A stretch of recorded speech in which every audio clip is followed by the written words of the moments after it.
or Kenzo? Who's going to go It's first? me. Hi. Back to old school. Hi. Back to last year. Hi, Just Marissa.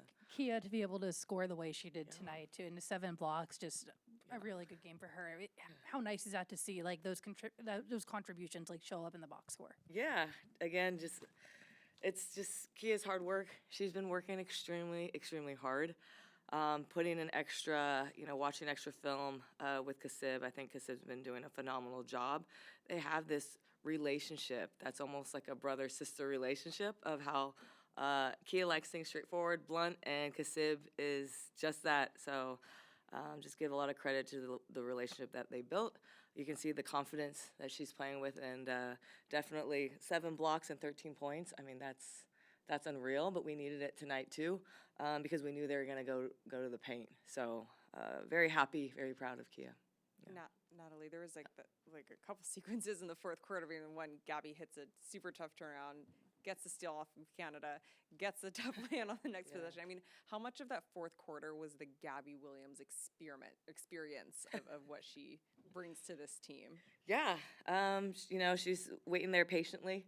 Obviously, a little bit of heavy legs. And again, before I get into Gabby, just our second unit, just giving them credit to make sure they stepped up tonight. They took a lot of minutes off of them. Gabby came in and she finished strong. She told me what play to draw. So again, shout out to Gabby for letting me know what matchup she wanted and where she wanted the ball. That's Gabby, though. She's developing into our closer. She wants to close. And then her players are trusting her, too, to be the ones that are spacing out. So, very proud. Same thing, just as key. I'm proud of Gabby because she's building a different level of confidence that I've never seen before. I'm sure you guys already felt like this, but do you feel like a night like tonight with Gabby taking over the way that she did kind of solidifies her role as a star? Of course.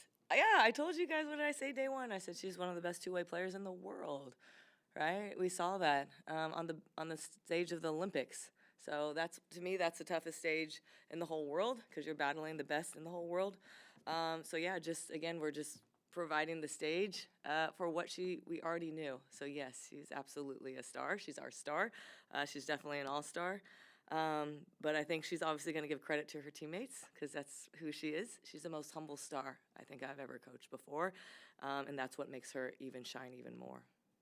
Yeah. Between Gabby's steals in that fourth quarter and Kia's blocks, it looked like the defense was just swarming tonight. Yeah. Is that the vision for what this team can be defensively? Absolutely. Absolutely. The fact that we can rely both on our defense and organized offense with Gabby closing, yes. So the fourth quarter for us, again, finished really strong. We had 14, lead changes, which was really good. So, again, we got to give credit to our second unit for making great strides. I mean, Kaitlyn Chen came in and hit 13. Tip Hayes, phenomenal composure. She was telling me and Kasib what she wanted to in terms of ATOs, who in the pick and roll, what direction. So again, just Tip, I think also same thing as Gabby, is just letting us know what she sees, how she wants to close, because she made phenomenal decisions in the pick and roll. When they blitz, she gave it to Kia. When they just were in coverage, she was able to attack and get downhill. So our bench was phenomenal, too. Yeah. Hi, Natalie.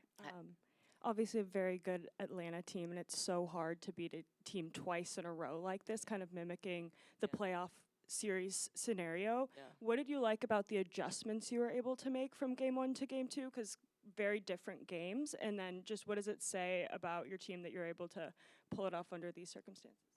Yeah, you might think this is a boring answer, but we just kind of locked into the same game plan.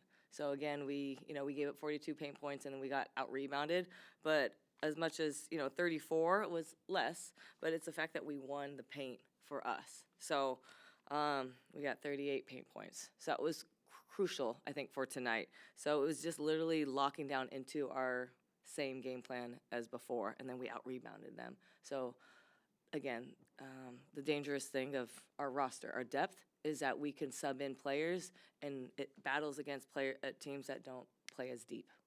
And I mean, they came out a bit tougher tonight. How do you feel like your team responded to that? I thought we were just as tough. Yeah. obviously the playoffs are a long way from now, but Yeah, Jesus, Kenzo. I mean, yeah, let's talk about tomorrow. New York coming up. Yeah. Huh? Where are we going? but as Jane said, it's kind of playing them back to back is a little bit like a playoff simulation. Yeah. Do you feel like games like this kind of prepare you for that future inevitability? Yeah, but we also still want to focus on us right now. Again, like Kia and Gabby, they're new starters. But again, Kenzo, you're right. Like, there's a healthy way of looking at that too, the way you can prepare for a playoff game. But I think even for Carl, he's an amazing coach. I know he has more tricks, in his bag. So I think it all depends again on the schedule. How many games we were playing? 3 games in 5 days. So that's what we have compared to. I'm not exactly sure where Atlanta is. So I wouldn't say that. Plus, the end of the season is going to be 5 months. So I'm very curious to see what we're going to look like for 3.5 months from now. So we just right now are really focusing on us right now. You mentioned this Kaitlyn coming off the bench and her contribution. She's had a few games in a row like this where she's just comes in and is like a spark, and just her minutes are very efficient. How nice has it been just to see her kind of like develop that consistency this year? Yeah, I think you hit a really big word right there, Marissa, efficiency. Like when she comes in, she doesn't she doesn't mess around. She punches really quickly. I thought she did a great job of taking blows, but then understanding if she just was holding off Jordan at the right time and then just punching through and playing through contact, that was a big growth that I saw from her just within the game. She made some mistakes, turned the ball over, but then she played through them. And that's a learning thing for me as well, keep that belief in her. And she looked at me, she's like, I got it. So, yeah, efficiency for sure was what I saw from Kaitlyn. Kia was up here. She was kind of joking, like, I've been telling the guard, just force him into me and I'll swat the shot. Okay. How have you seen her grow as, like, from a communication standpoint, as a backline anchor? Yes, I seen her definitely increase her voice, especially in the huddle at the very end. She fouled out, so she knew exactly what to say when we're in a tight situation where we couldn't foul and we were up 4. And so she's just like, whatever you do, don't foul. Be really smart at the end. So that's Kia. Her leadership is constant, whether she fouled out or not. She was continuing to give insight. But yeah, she was right. She said, if you pressure them, she goes, I got that rim. So again, super dependable, and seeing Kia just be super consistent as a starter for us, that's a Kia that we know and we love. Yep.